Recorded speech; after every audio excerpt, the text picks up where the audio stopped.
నిన్న మీరు guidelines release చేశారు మత్స్యకార భరోసాకు సంబంధించి.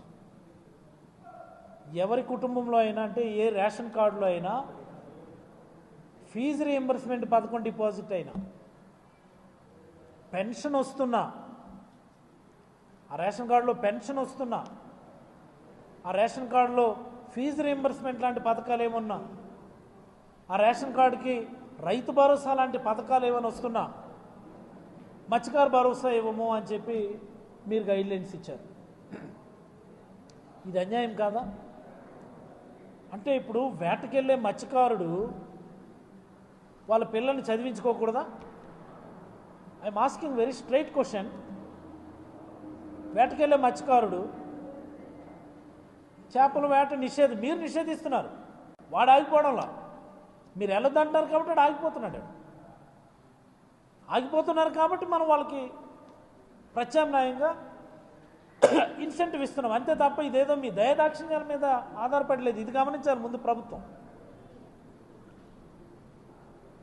ప్రభుత్వమే నిర్దేశించింది మీరు వేటకి వెళ్ళొద్దని, అందుకని ప్రత్యామ్నాయంగా ఇన్సెంటివ్ ఇస్తున్నాం.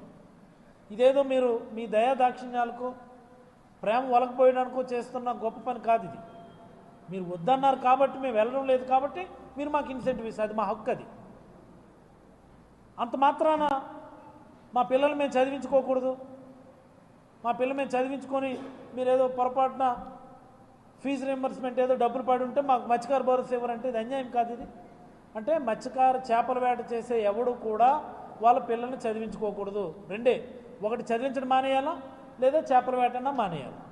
ఇదేనా ప్రభుత్వ విధానం? చాలా తప్పిది. ఫీజు రీఎంబర్స్మెంట్ పడటం అనేది గర్వంగా ఫీల్ అవ్వాలా. ఓ మత్స్యకారుడైనా వాళ్ళ పిల్లల్ని చదివించుకుంటున్నాడు, మనం చదివించాలి, ప్రభుత్వం మన బాధ్యతని ఫీల్ అవ్వాలి తప్ప మీకు ఫీజు రీఎంబర్స్మెంట్ డబ్బులు ఇస్తున్నాం కాబట్టి మీకు మత్స్యకార భరోసా ఇవ్వమంటే అది తప్పది. రైతు భరోసా డబ్బులు ఇస్తే మీకు మత్స్యకార భరోసా ఇవ్వము అంటే మత్స్యకారులు ఎవ్వరికీ కూడా భూములు ఉండకూడదా? తీర ప్రాంతంలో మత్స్యకారులకి చిన్న చిన్న జీడి తోటలు, చిన్న చిన్న కొబ్బరి తోటలు ఇవి ఉంటాయి. నువ్వు దానికి రైతు భరోసా ఏవో డబ్బులు పడుతున్నాయని చెప్పి మత్స్యకార భరోసా ఇవ్వమంటే ఏంటది? అన్యాయం కదా అది. ఆ రేషన్ కార్డులో పెన్షన్ ఉంటే మత్స్యకార భరోసా ఇవ్వరా?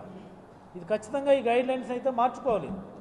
అచ్చెన్నాయుడు గారు, మీరు మన జిల్లాని మీరు గైడ్లైన్స్ ఫ్రేమ్ చేసేప్పుడు మీరు అధికారులకి మీరు డైరెక్షన్ ఇవ్వాలి.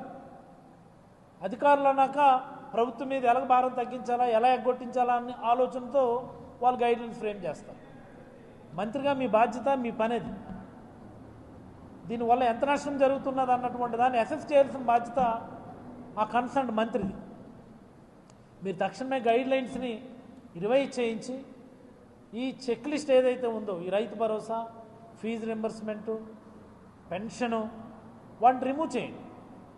మిగతా ఇంకేమన్నా అది చూసుకోవాలి. కానీ ఖచ్చితంగా ఇవి వచ్చినంత మాత్రాన్ని మత్స్యకార భరోసా ఇవ్వమన్నటువంటిది అయితే పద్ధతి కాదు. మా హయాంలో సుమారుగా 1,19,000 1,20,000 మందికి మేము మత్స్యకార భరోసా ఇచ్చాము. మరి ఇంకా వీళ్ళు ఎన్యూమరేషన్ 18వ తేదీన అంటే రేపు చేస్తారు. ఫైనల్ ఫిగర్స్ అరైవ్ అయిన తర్వాత అవసరమైతే దీనిపైన మేము పోరాటం చేయడానికైతే మేము సిద్ధంగా ఉన్నామని ఈ సందర్భంగా రాష్ట్ర ప్రభుత్వం